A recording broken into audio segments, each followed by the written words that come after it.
It's Friday, Friday, gotta get down on Friday.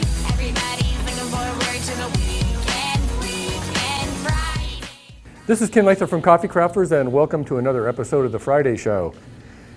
Well, I started to do some research on fair trade because I've read good and bad things about it, and I was going to do a nice warm, fuzzy episode on why we should all buy fair trade coffee as roasters. What I found out was somewhat disturbing, and I actually thought about not actually doing this episode because it's a little bit controversial, but we're not afraid of that, so we'll do it anyway.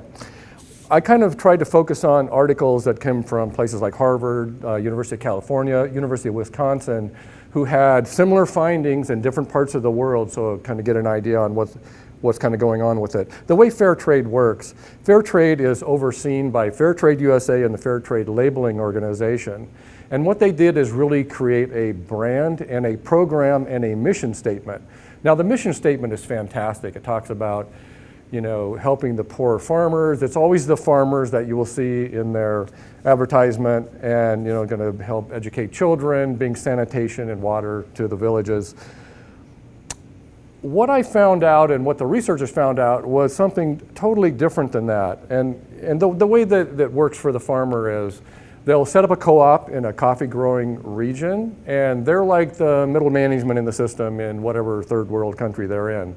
And then they go out and the farmers, if they're going to participate, have to get certified for fair trade, which costs them on an average of about 3 cents a pound, which might not seem like a lot of money, but it's a lot of money when they have to come up with that to do their initial certification.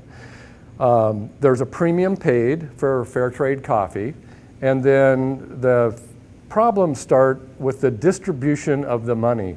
They actually did a 13-year study in Guatemala on a large group of farmers who participated in fair trade.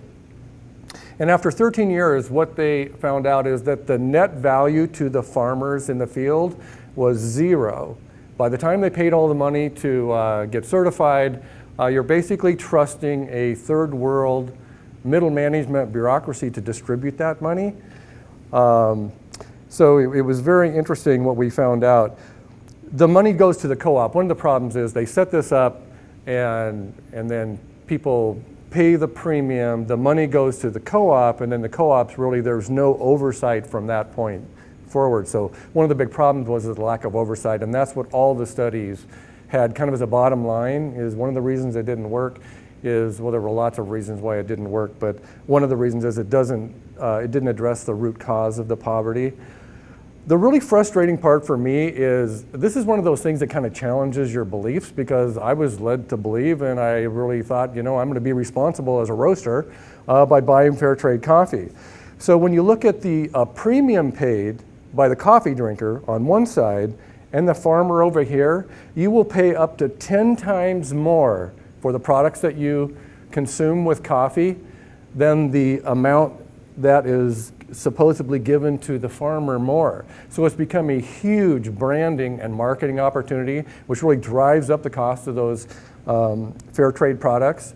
And the frustrating thing for the consumer is there are so many consumers with goodwill and so many roasters who want to buy fair trade. They want to help them. One of the researchers gave an analogy that I thought was best after their many years of research. They said trying to help the poor farmers in the field by buying fair trade coffee is like trying to cure cancer by getting 1 million likes on Facebook.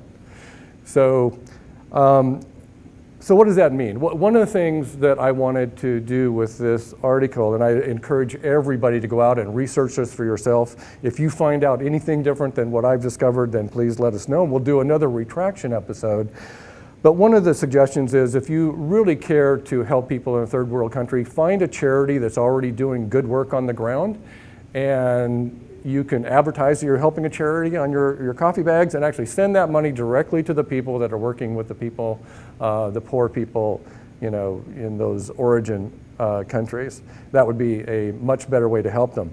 One of the interesting things I found out is the researchers, many of them agreed that there's probably a net benefit of buying direct trade coffee, because the direct trade conglomerates usually are the ones that we're throwing rocks at. They will actually go out to the farmers, and it's in their best interest to have the farmers teach the farmers how to grow a better grade of coffee so they get a higher value for their product, and they're dealing directly with the farmers.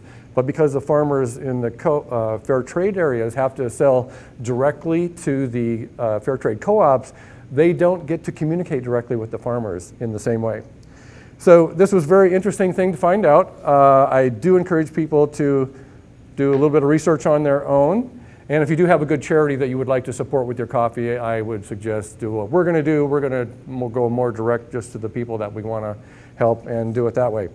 So this is Ken Lather from Coffee Crafters, and we appreciate all your ideas coming in. We're going to have some really interesting programs coming up. So this was another Friday episode, and thanks for watching. Hey, gotta get